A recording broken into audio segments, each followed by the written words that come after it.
Ugrosh updates calling kubuzaako mukwano gwange yonna gy'osenzedde kansubire nti oli bulungi.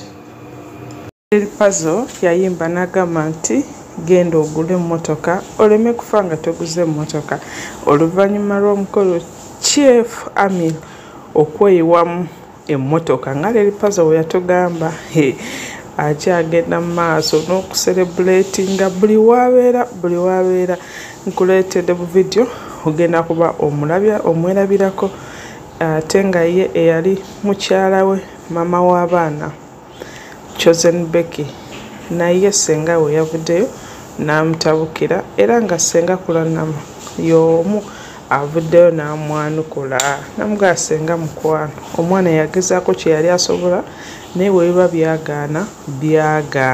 Allah Masha Allah bali bagamba walinya boda buba budde my brother buba budde beautiful things come with time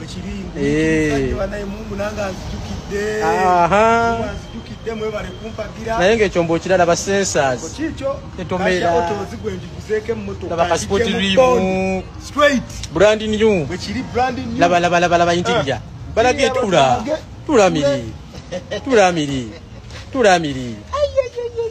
tulamiri multimedia steering ogiraba iyo kambalageko zezine motoka ezalagirwa ogiraba ogiraba nevayo tatandikidde mu spasio agina baso okitegeera ekiroto kye first car at his age is a Harrier a 2017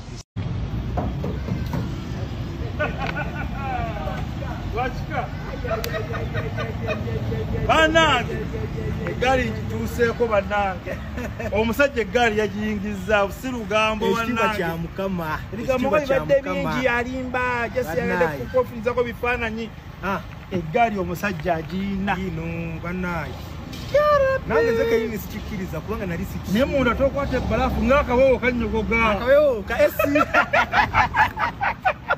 ka esi mwana w'amaama kyeninza okuga mukama ebintu abikola Allah akyusa obulamu mu ddakiika tetulina kuggwamu ssuubi nzizeemu amaanyi ekimu okirabye muganda ngo nzizizaamu amaanyi tekimu kisoboka sijja kubalimba kakulagambe abasajja bakola emmotoka eno nze natidde sooka ojja obalaga amatala naye gwe muganda wange jangu okulaga amatala muganda wange ezo bayita tooki ziizo ozirengera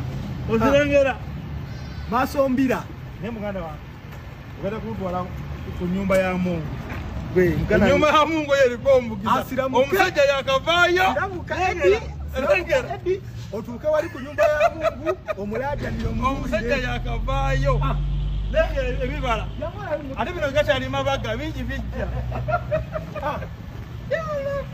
olayo emotoka bantu balage n'omusalo gwose oguguli mwegwise omusalo ogubeeramu eswala wonna wenkwatira wotandikira okusaala wensaalira mazima Mungu siyinza kumwerabira badde Mukama teyerabira bannange Mukama teyerabira baddu be amiina togwanga mu maanyi g'omuvubuka ali eyo olw'okuba embeera ekukutte etya omukulu agenda nti bisobola okukyuka essaawa yo nayo nakasatu ekkiririzaamu ani amanyi nti Amiri alivuga ku mulo eziriko nze nange sikikkiriza nannyiniyo kubuulira amazima ate nkyebaka mbeera ku ddirisa bweti buli kaseera nga nkola bweti kate n'owulira kava ku bbaati kakanyonyi nzikulirawo nabe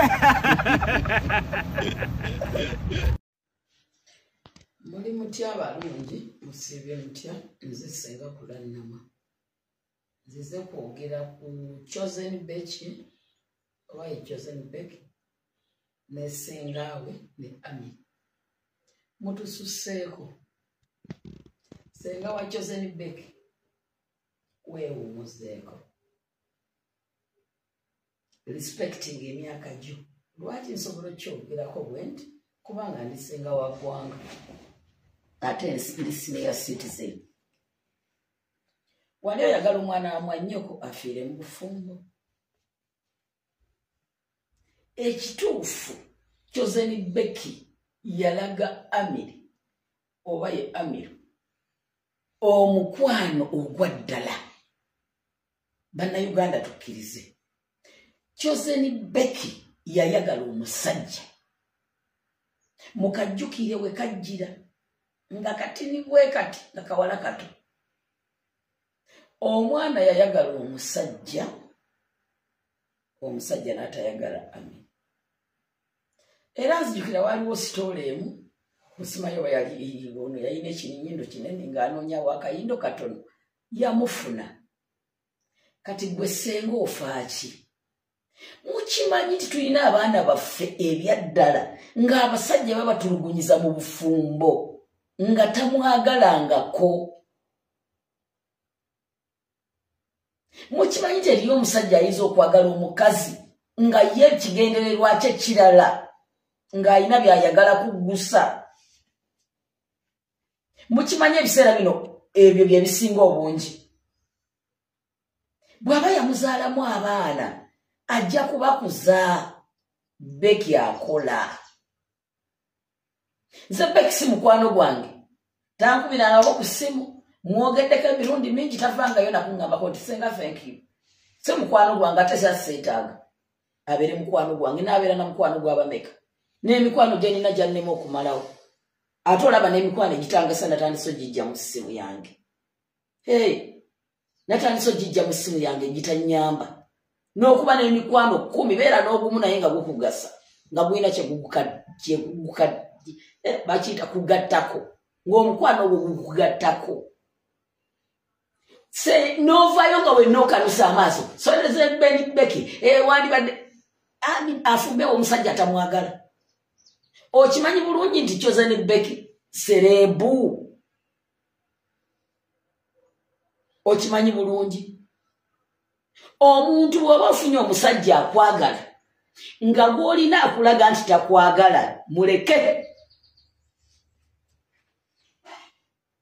Ngambye ntya bw'oba ofunye omusajja ng'akwagala nga gw'olina akulaga nti takwagala ng'olaga nti omwesibako muleke. Ate bwenzirako ewa Amiri weebereremu. Njagala kubategeeza ekintu kye bayita competition kibi mu nsi. Nze nina omuntu eyaterawo competition okuva lwe najja mu nsiike. Buli kimu kyenkola kyaddamu. Buli kimu kyenkola kyaddamu. Ali ku competition naye nze gwaliko nkola byange. Basebo ne bannyabo competition esobola okusuula ku byokya. Chosen Becky agenze kuhijja wadde bagamba teyali musiraamu naawe ogirinnye. Oye Amiri. Olw'okuba Chosen Becky ayina akayumba ke naawe okazimbye amabanja gajja kutta. Wuuyo oyingidde mu bondi otaddeyo obusente babenga owaayo buli mwezi akasente. Go wa restaurant. Ebbanja lijja kutta ng'oli ku competition. Omuntu yenna akolera mu competition basebo ne bannyabo taba na mirembe. Kino nkigamba Uganda yonna. Nze ndisenga ate owaddala. Njagala kubategeeza gwe bw'oba manyi nti okolera mu competition. Becky kamuvuganye ne bbaawe kubanga yakoze bw'ati. Kulannama yakoze bw'ati nange kankikole togenda kumalako. Tosobola. Ate nojja ogulira ddala wandiguze ku mmotoka endala zivyayiti teziriyo.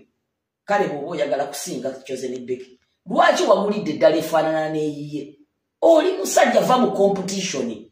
Otandise n'okwezinyazinya ebitajja. Becky gw'okoppa okuzina ye muyimbi.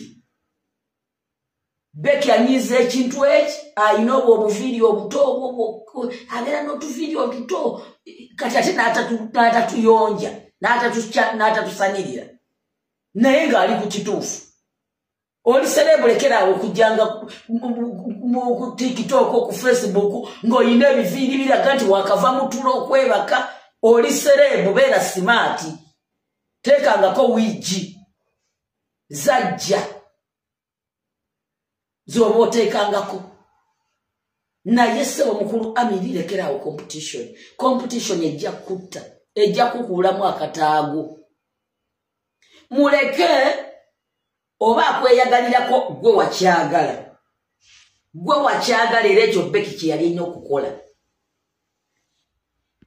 okitegedde ajja kukakkana bw'otamwanukula ajja kukakkana ekisooka mu knowledge yange tosobola kwenkanya Chosen Becky sente tosobola Amiri tosobola ate omukazi Mukama Katonda yamuteekako favor ahe n'eggwanga lyawanya abakazi favor